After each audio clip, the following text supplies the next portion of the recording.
प्रिय भक्तों, आज मैं आप सभी को बृहस्पति देव की व्रत कथा सुना रही हूँ। आप सभी लोग सुनिए। जय श्री विष्णु भगवान, जय श्री बृहस्पति देव भगवान। भारतवर्ष में एक महाप्रतापी तथा दानी राजा राज्य करता था। वह नित्य गरीबों और ब्राह्मणों की सेवा किया करता था। उसके दरवाजे से कोई भी याचक निराश होकर नहीं लौटता था। वह नित्य भूखे मनुष्यों को भोजन करवाता था और बहुत दान पुण्य करता था। यह सब बातें उसकी रानी को अच्छी नहीं लगती थी। वह न व्रत करती और न किसी को एक भी पैसा दान में देती थी तथा राजा को भी ऐसा करने से मना किया करती थी। एक समय की बात है, राजा शिकार खेलने वन को चले गए थे। घर पर रानी और दासी दोनों अकेली थी। उस समय गुरु बृहस्पति देव साधु का रूप धारण कर राजा के दरवाजे पर भिक्षा मांगने आए तथा भिक्षा मांगी तो रानी कहने लगी कि हे साधु महाराज, मैं इस दानों और पुण्य से तो तंग आ गई हूँ। इस कार्य के लिए तो मेरे पति देह बहुत हैं। अब आप ऐसी कृपा करें कि सब धन नष्ट हो जाए तथा मैं आराम से रह सकूँ। साधु रूपी बृहस्पति देव ने कहा, हे रानी, तुम तो बड़ी विचित्र हो। संतान और धन से कोई दुखी नहीं होता, इसको सभी चाहते हैं।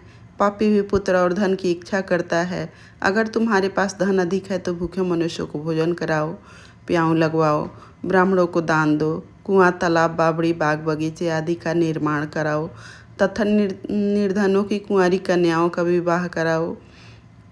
ऐसे अनेकों यज्ञ आदि कर्म करो जिससे तुम्हारे कुल का नाम लोक और परलोक में सार्थक हो एवं तुम्हारे कुल का जस बढ़े। तब रानी ने कहा, हे साधु महाराज, मुझे ऐसे धन की भी आवश्यकता नहीं जिसको रखने और संभालने में ही मेरा सारा समय नष्ट हो जाए तथा मैं और लोगों को दान देती फिरूँ। तब साधु रूपी बृहस्पति देव ने कहा, हे रानी, यदि तुम्हारी ऐसी ही इच्छा है तो जैसा मैं तुम्हें बताता हूँ तुम ऐसा ही करना।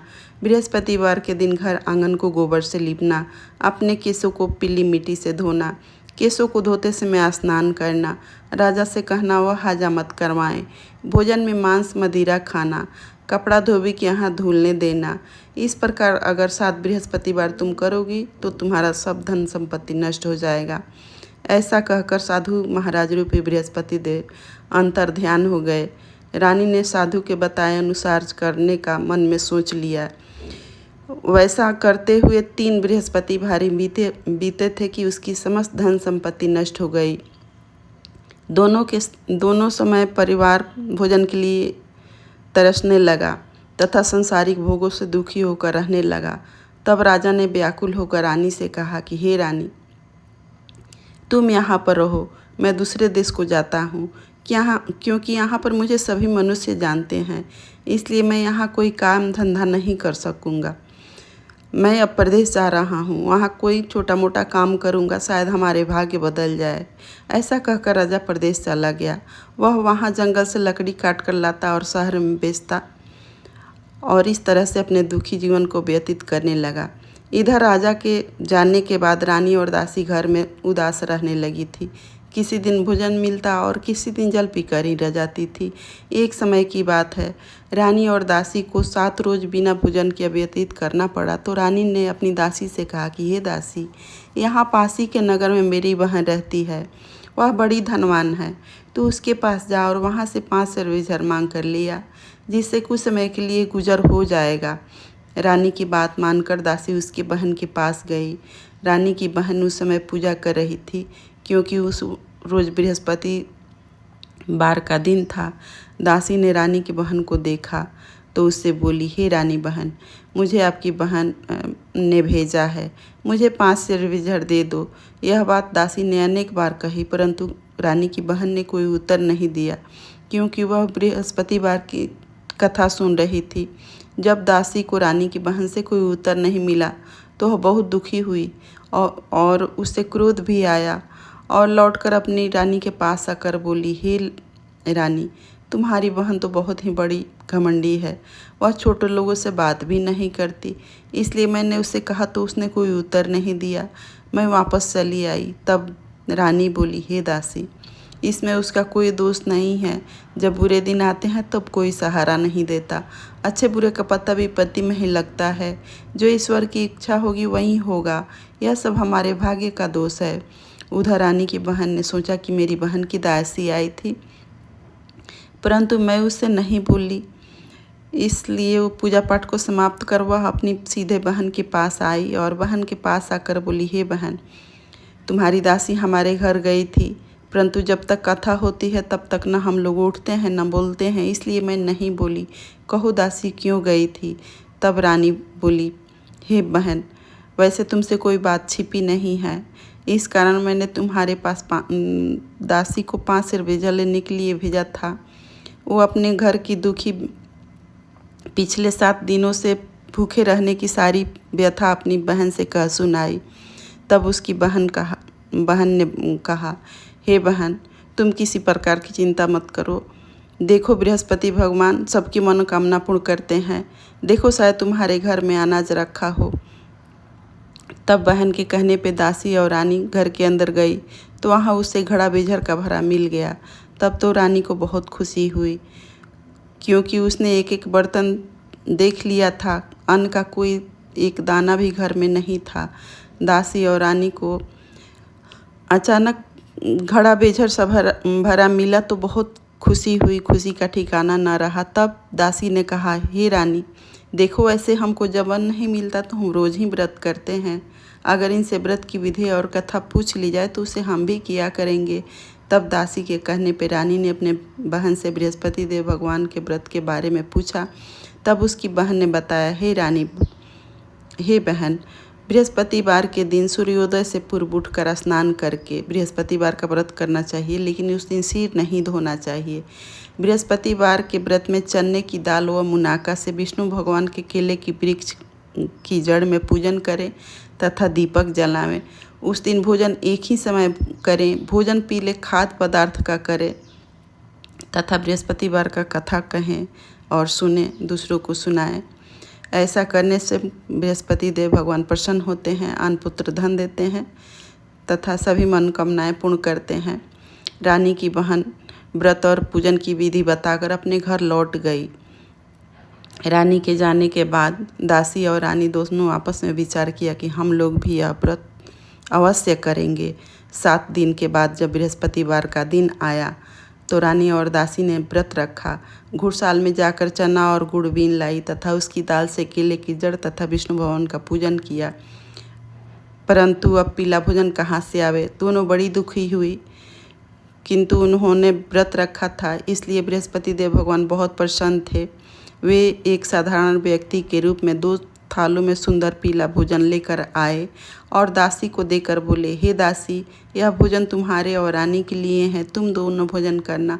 दासी भोजन पाकर बड़ी प्रसन्न हुई और रानी के पास जाकर बोली, रानी जी, चलो भोजन कर लो। रानी को भोजन आने के बारे में कुछ पता नहीं था, इसलिए वह दासी से बोली, जा तू ही भोजन कर, तू हमारे व्यर्थ में हंसी उड़ाती है। तब दासी बोली, एक व्यक्ति भोजन दे गया है। रानी कहने लगी, वह भोजन तेरे लिए दे गया है, तू ही भोजन कर। दासी ने कहा, वह व्यक्ति हम दोनों के लिए 2 थालों में भोजन दे गया है, इसलिए मैं और आप दोनों ही साथ साथ भोजन करेंगी। तब रानी और दासी दोनों ने गुरु बृहस्पति देव को नमस्कार कर भोजन प्रारंभ किया। उसके बाद से वे नियम से बृहस्पति देव भगवान का व्रत और पूजन करने लगी। इस व्रत के प्रभाव से रानी और दासी के पास धन हो गया, धनवान हो गई। तो फिर रानी उसी प्रकार आलस्य करने लगी। तब दासी बोली, देखो रानी, तुम पहले भी इस प्रकार आलस्य करती थी, तुम्हें धन के रखने में कष्ट होता था, इस कारण सभी धन नष्ट हो गया। अब गुरु भगवान की कृपा से धन मिला है तो फिर तुम्हें आलस्य होता है। बड़ी मुसीबतों के बाद हमने यह धन पाया है, इसलिए हमें दान पूर्ण करना चाहिए। तुम भूखे मनुष्यों को भोजन कराओ, प्याऊ लगवाओ, ब्राह्मणों को दान दो, कुआं, तालाब, बावड़ी, बाग, बगीचे आदि का निर्माण कराओ, जिससे तुम्हारे कुल का जस बढ़े तथा तुम्हारे कुल का नाम लोक और परलोक में सार्थक होगा। तब दासी के कहने पर रानी ने वैसा ही करना प्रारंभ कर दिया। इधर राजा के जाने के बाद दासी और रानी चिंता में बैठी थी। न जाने राजा किस प्रकार से होंगे, उनकी कोई खोज खबर नहीं। उन्होंने गुरु भगवान से रात्रि में कहा तो बृहस्पति देव भगवान ने राजा को स्वप्न में कहा कि हे राजा, उठ, तेरी रानी तुझको याद करती है, अपने देश को लौट जा। राजा प्रातःकाल उठा और जंगल से लकड़ियाँ काट कर लाने के लिए जंगल की ओर चल पड़ा। जंगल से गुजरते हुए वह सोचने लगा कि रानी की गलती से उसे कितने दुख भोगने पड़े। राजपाट छोड़कर उसे जंगल में आकर रहना पड़ा। जंगल से लकड़ियाँ काट कर उन्हें बेचकर गुजारा करना पड़ा। यह सब सोचकर राजा उदास होकर जंगल में बैठ गया। उसी समय तत्काल बृहस्पति देव साधु के रूप में प्रकट हो गए और उसको देखकर कहा कि हे राजा, तुम इस सुनसान जंगल में किस चिंता में बैठे हो, मुझको बतलाओ। तब राजा के नेत्रों में जल भर आया और वह साधु की वंदना कर बोला, हे प्रभु, आप सब कुछ जानने वाले हैं। इतना कहकर अपनी सारी कहानी साधु महाराज बृहस्पति देव से राजा ने कह सुनाई। तब बृहस्पति देव भगवान ने कहा, हे राजा, तुम किसी बात की चिंता मत करो। देखो, तुम्हारी स्त्री ने बृहस्पति देव का व्रत करना प्रारंभ कर दिया है। अब तुम भी बृहस्पति देव का व्रत करके चने की दाल गुड़ जल को लोटे में डालकर केले का पूजन करो और कथा कहो और सुनो। भगवान तुम्हारी सभी मनोकामनाएं पूर्ण करेंगे। देखो, तुम्हारी पत्नी ने भी बृहस्पति देव का व्रत करना प्रारंभ कर दिया है। अब बृहस्पति देव भगवान तुम्हें पहले से अधिक धन देंगे। तब बृहस्पति देव के कहने पे राजा ने कहा कि हे साधु महाराज, मुझे लकड़ी बेचकर इतना भी पैसा नहीं बचता जिससे भोजन करने के उपरांत कुछ बचा सकूं। मैंने रात्रि में अपनी रानी को व्याकुल देखा है, परंतु मेरे पास कोई साधन नहीं जिससे उनकी समाचार जान सकूं। और फिर मैं बृहस्पति देव की क्या कहानी कहूं या सुनूं, मुझको तो कुछ भी मालूम नहीं है। तब साधु रूपी बृहस्पति देव ने कहा, हे राजा, तुम रोजाना की तरह लकड़ियाँ लेकर शहर में जाओ। तुम्हें रोज से दुगुना धन प्राप्त होगा जिसे तुम भली भांति भोजन कर लोगे तथा बृहस्पति देव की पूजा का सामान भी आ जाएगा। बृहस्पति देव की कहानी इस प्रकार से है। बोलो विष्णु भगवान की जय, बोलो बृहस्पति देव की जय। प्राचीन काल में एक बहुत ही निर्धन ब्राह्मण रहता था। उसकी कोई संतान नहीं थी। उसकी स्त्री बहुत मलिनता के साथ रहती थी। वह स्नान नहीं करती, किसी देवता का पूजन नहीं करती और प्रातःकाल उठते ही सर्वप्रथम भोजन करती, बाद में कोई अन्य कार्य करती थी। इससे ब्राह्मण देवता बहुत दुखी रहते थे। पत्नी को बहुत समझाते थे किंतु उसका कोई परिणाम न निकलता। एक समय की बात है कि ब्राह्मण की पत्नी गर्भवती हुई और 9वें महीने एक सुंदर कन्या को जन्म दिया। उस कन्या के जन्म से ब्राह्मण दुखी तो हुआ, परंतु जैसे जैसे वह कन्या जन्म ली उसके बाद से जैसे जैसे वो बड़ी होने लगी, वो बृहस्पति देव व्रत की पूजा पाठ किया करती थी। वह नित्य स्नान करके विष्णु भगवान के मंदिर में जाकर पूजन करती थी। उसके बाद से वे स्कूल जाती थी। स्कूल में जाते समय वह मुट्ठी भर जौ साथ लेकर जाती थी और पाठशाला के रास्ते में जौ गिराती जाती थी। उधर से लौटकर जब वह जौ बीनती थी तो वो सोने में बदले हुए मिलते थे। उसे घर ले आती थी, परंतु उसकी माँ का वहीं ढंग रहा। एक दिन की बात है कि वह कन्या सोने के सूप में सोने के जौ को साफ कर रही थी। तभी उसकी माँ ने देख लिया और कहा, हे बेटी, सोने के जौ को फटकने के लिए सोने का सूप होना चाहिए। अगले दिन बृहस्पतिवार का दिन था। उस कन्या ने व्रत रखा और बृहस्पति देव से प्रार्थना करके कहा कि हे बृहस्पति देव भगवान, यदि मैंने आपकी व्रत व पूजन सच्चे हृदय से किया हो तो मुझे सोने का सूप दे दो। बृहस्पति देव ने उसकी प्रार्थना स्वीकार कर ली और रोजाना की तरह वह कन्या जौ फैलाती हुई जब स्कूल चली गई। स्कूल से लौटकर जब वह जौ बीन रही थी तो उसे बृहस्पति देव की कृपा से सोने का सूप भी मिला। उसे घर ले आई, परंतु उसकी माँ का वहीं ढंग रहा। एक दिन की बात है कि वह कन्या सोने के सूप में सोने के जौ को साफ कर रही थी। उसी समय उस शहर का राजकुमार उधर से होकर निकला। उस कन्या के रूप और कार्य को देखकर मोहित हो गया। तब अपने घर आकर भोजन तथा जल त्याग कर उदास होकर लेट गया। राजा को जब राजकुमार द्वारा अन्न जल त्यागने का समाचार ज्ञात हुआ तो अपने प्रधानमंत्रियों के साथ अपने बेटे के पास गए और बोले, हे बेटा, तुम्हें किस बात का कष्ट है? किसी ने तुम्हारा अपमान किया है अथवा और कोई अन्य कारण है? मुझे बताओ, मैं वही कार्य करूँगा जिसमें तुम्हें प्रसन्नता हो।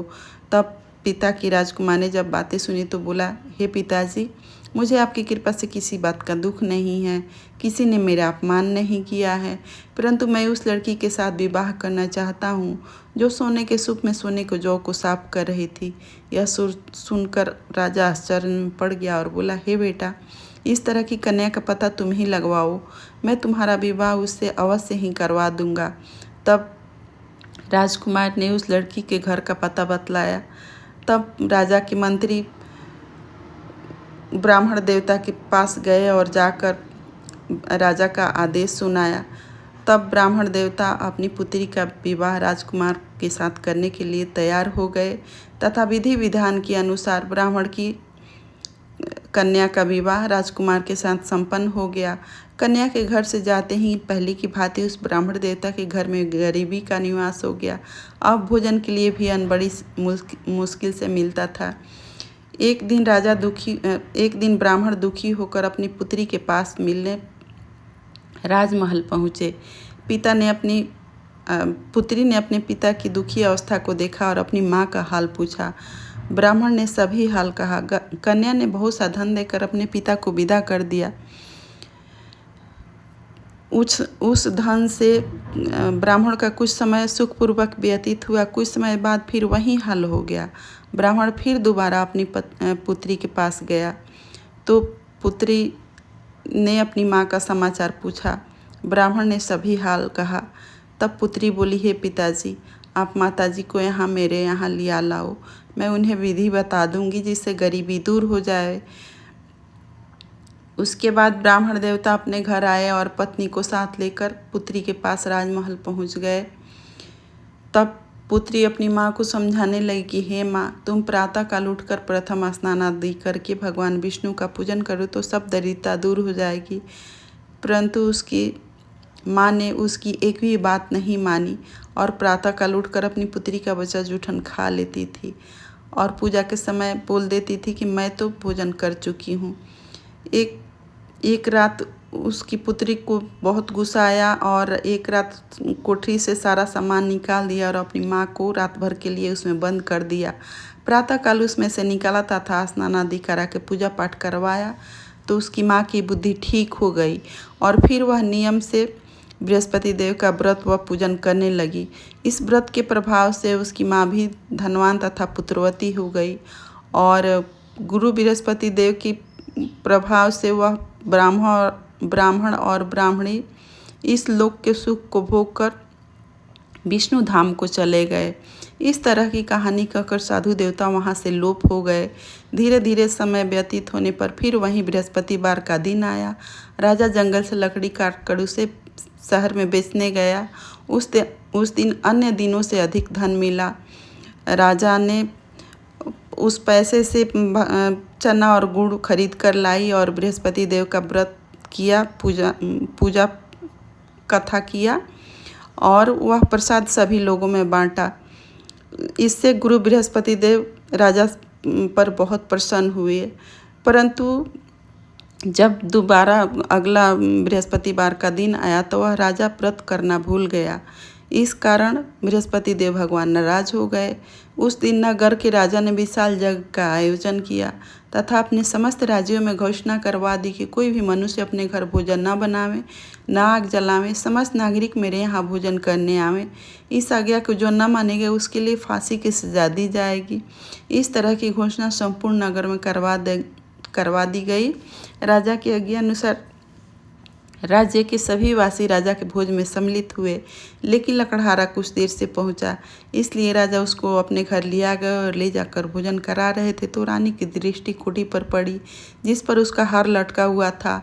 वह हार उस खूंटी पर लटका हुआ दिखाई नहीं दिया। तब रानी को निश्चय हो गया कि मेरा हार उस लकड़हारे ने चुरा लिया है। उसी समय उसको सैनिक बुलाकर जेल में डलवा दिया गया।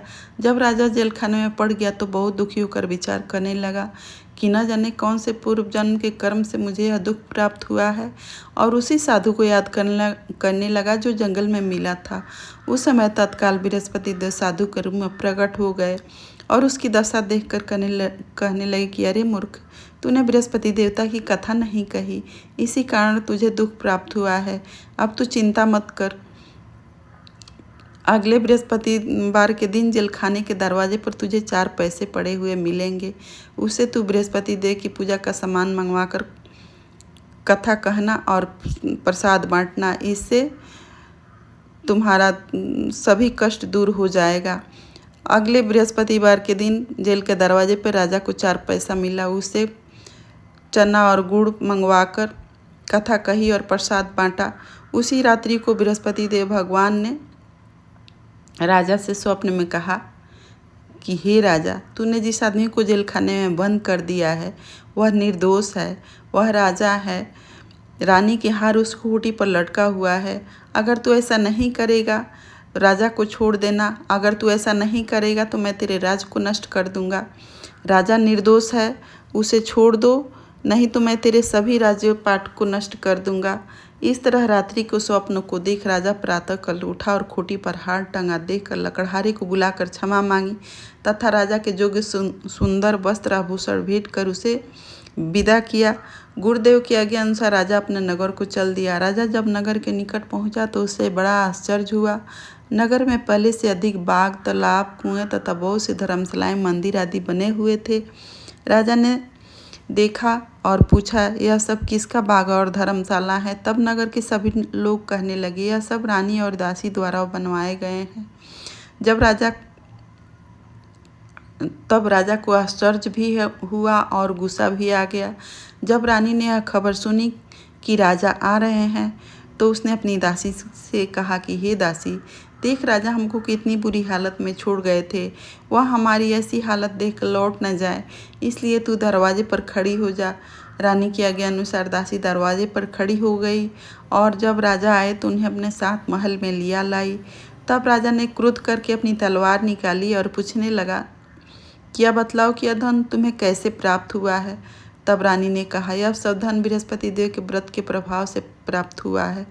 तब राजा ने निश्चय किया कि 7 रोज ऐसे तो सभी लोग बृहस्पति देव का पूजन करते हैं, परंतु मैं रोजाना दिन में 3 बार कथा कहा करूँगा तथा व्रत किया करूँगा। अब हर समय राजा के दुपट्टे में चने की दाल बंधी रहती थी तथा वह दिन में 3 बार कथा कहता था। एक रोज राजा विचार किया कि चलो अपनी बहन के यहाँ से हो आते हैं। इस तरह निश्चय का राजा घोड़े पर सवार हो अपनी बहन के यहाँ चल दिया। मार्ग में उसने देखा कि कुछ आदमी मुर्दे को लिए जा रहे हैं। उन्हें रोक कर राजा कहने लगा कि अरे भाइयों, तुम मेरी बृहस्पति देव भगवान की कथा सुन लो। वे लोग बोले, लो हमारा तो आदमी मर गया है, इसको अपनी कथा की पड़ी है। परंतु कुछ आदमी बोले, अच्छा कहो, हम तुम्हारी कथा भी सुनेंगे। राजा ने दाल निकाली और कथा कहनी शुरू कर दी। जब कथा आधी हुई तो मुर्दा हिलने लगा और जब कथा समाप्त हो गई तो राम राम करते हुए वह मुर्दा उठ खड़ा हो गया। तब राजा आगे बढ़ गया। राजा को रास्ते में एक किसान खेत में हल चलाता हुआ मिला। राजा उसे देखा और उससे पूछा, अरे भाइयों, तुम मेरी बृहस्पति देव की कथा सुन लो। तब किसान बोला, जब तक मैं तेरी कथा सुनूंगा तब तक 4 हर्या जोत लूँगा, जा अपनी कथा किसी और को सुनाना। ऐसा कहकर किसान खेत में हल जोतने लगा। राजा आगे बढ़ा। राजा के हटते ही बैल पैछाड़ खाकर गिर गए तथा किसान के पेट में बहुत जोर से दर्द होने लगा। उसी समय उसकी माँ रोटी लेकर आई। उसने जब यह देखा तो अपने पुत्र से सब हाल पूछा और बेटे ने सभी हाल कह दिया। तो बुढ़िया दौड़ी दौड़ी उस घुड़सवार के पास गई और जाकर बोली कि मैं तेरी कथा सुनूंगी, तो अपनी कथा मेरे खेत पर चलकर कहना। राजा ने बुढ़िया के खेत पर आकर कथा कही, जिसको सुनते हुए बैल उठ खड़े हो गए तथा किसान के पेट का दर्द भी बंद हो गया। राजा आगे बढ़ा। उसे चलते चलते शाम हो गई। वह अपनी बहन के घर पहुंच गया। बहन ने भाई की खूब मेहमानी की। दूसरे रोज प्रातःकाल राजा जगा तो वह देखने लगा कि सभी लोग भोजन कर रहे हैं। राजा ने अपनी बहन से कहा कि हे बहन, कोई मनुष्य ऐसा नहीं है जिसने भोजन न किया हो। जो मेरी बृहस्पति देव भगवान की कथा सुन ले। तो बहन बोली, हे भैया, यह देश ऐसा ही है, पहले यहाँ लोग भोजन करते हैं, बाद में कोई अन्य कार्य करते हैं। अगर कोई पड़ोस में हो तो देख आती हूँ। वह ऐसा कहकर देखने चली गई, परंतु कोई उसे ऐसा व्यक्ति नहीं मिला जिसने भोजन न किया हो। अतः वह एक कुम्हार के घर में गई। उसे मालूम हुआ कि उनके यहाँ किसी ने 3 रोज से भोजन नहीं किया है। उसका लड़का बीमार था, इसके कारण किसी ने 3 रोज से भोजन नहीं किया है। रानी ने अपने भाई की कथा सुनने के लिए कुम्हार से कहा। वह तैयार हो गया। राजा ने जाकर बृहस्पति देव की कथा कही, जिसको सुनकर उसका लड़का ठीक हो गया। अब तो राजा की प्रशंसा होने लगी। एक रोज़ राजा अपनी बहन से कहा कि हे बहन, हम अपने घर को जाएंगे, तुम भी तैयार हो जाओ। राजा की बहन ने अपने सास से अपने भाई के साथ जाने की आज्ञा मांगी। सास बोली, चली जा, परंतु लड़कों को मत ले जाना, क्योंकि तेरे भाई को कोई संतान नहीं होती है। बहन ने अपने भाई से कहा कि हे भैया, मैं तो चलूँगी, परंतु कोई बालक नहीं जाएगा। राजा बोला, जब कोई बालक नहीं चलेगा तब तुम ही चलकर क्या करोगी। बड़े दुखी मन से राजा अपने नगर को लौट आया। राजा ने अपनी रानी से कहा कि हम निसंतान हैं, इसलिए कोई हमारे घर आना पसंद नहीं करता। इतना कहा वह बिना भोजन आदि किए शैया पर लेट गया। तब रानी बोली, हे प्रभु, बृहस्पति देव ने हमें सब कुछ दिया है, वे हमें संतान भी अवश्य देंगे। उसी रात बृहस्पति देव ने राजा को स्वप्न में कहा कि हे राजा, उठ, सभी सोच को त्याग दे, तेरी रानी गर्भवती है। राजा को यह बात जानकर बड़ी खुशी हुई। तो 9 महीने बाद उसके रानी के गर्भ से एक सुंदर पुत्र पैदा हुआ। तब राजा बोला, हे रानी, स्त्री बिना भोजन के रह सकती है, किंतु बिना बात कहे नहीं रह सकती। जब मेरी बहन आए तो तुम उससे कुछ मत कहना। रानी ने अच्छा कह दिया। जब राजा की बहन ने शुभ समाचार सुना तो बहुत खुशी हुई तथा बधाई लेकर अपने भाई के यहाँ आई। तभी रानी ने कहा, घोड़ा चढ़कर नहीं आई, गधा चढ़ी आई। तब राजा की बहन बोली, भाभी, मैं इस प्रकार न कहती तो तुम्हें औलाद कैसे मिलती। बृहस्पति देव ऐसे ही हैं, जिसके मन में जो कामनाएं रहती है सभी को पूर्ण करते हैं। जो सद्भावना पूर्वक बृहस्पति देव का व्रत करता है, कथा पढ़ता है, सुनता है, दूसरों को सुनाता है, भगवान बृहस्पति देव इसकी सभी मनोकामनाएं वैसे ही पूर्ण करते हैं। जैसे रानी और राजा ने उनकी कथा का गुणगान किया तो सभी इच्छाएं बृहस्पति देव जी ने पूर्ण की थी। इसलिए मनुष्य को हृदय से मनन करते हुए जयकार बोलना चाहिए। बोलो बृहस्पति देव की जय, बोलो विष्णु भगवान की जय। अब आप सभी लोग बृहस्पति देव भगवान की आरती श्रवण कीजिए। ओम जय बृहस्पति देवा, स्वामी जय बृहस्पति देवा, छीने छीने भोग लगाऊं, कदली फल मेवा। ओम जय बृहस्पति देवा। चरणामृत निज निर्मल, सब पातक हरता, सकल मनोरथ दायक, कृपा करो भरता। ओम जय बृहस्पति देवा। तुम पूर्ण परमात्मा, तुम अंतर्यामी, स्वामी तुम अंतर्यामी, जगत पिता जगदीश्वर, तुम सबके स्वामी। ओम जय बृहस्पति देवा। चरणामृत निज निर्मल, सब पातक हरता, सकल मनोरथ दायक, कृपा करो भरता। ओम जय बृहस्पति देवा। तन मन धन अर्पण कर, जो जन शरण पड़े, प्रभु प्रगट तब हो करे, आकर द्वार खड़े। ओम जय बृहस्पति देवा। दीन दयाल दयानिधि, भक्तन हितकारी, पाप दोष सब हरता, भवबंधन हारी। ओम जय बृहस्पति देवा।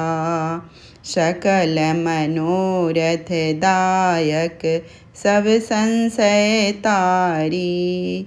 विषय विकार मिटाओ संतन सुखकारी। ओम जय बृहस्पति देवा। जो कोई आरती तेरी प्रेम सहित गावे। बोलो ज्येष्ठानंद बंदी गुरु सो निश्चय फल पावे। ओम जय बृहस्पति देवा। स्वामी जय बृहस्पति देवा। सब बोलो विष्णु भगवान की जय। सब बोलो बृहस्पति देव भगवान की जय। अब आप सभी लोग जगदीश जी की आरती सुनिए। ओम जय जगदीश हरे। स्वामी जय जगदीश हरे। भक्त जनों के संकट दास जनों के संकट क्षण में दूर करे। ओम जय जगदीश हरे। जो ध्यावे फल पावे दुख विन से मन का। स्वामी दुख विन से मन का सुख संपत्ति घर आवे। कष्ट मिटे तन का। ओम जय जगदीश हरे। मात पिता तुम मेरे शरण गहूँ किसी की। स्वामी शरण पढ़ूँ मैं किसी की। तुम बिनी और न दूजा प्रभु बिनी और न दूजा। आस करूँ मैं जिसे की।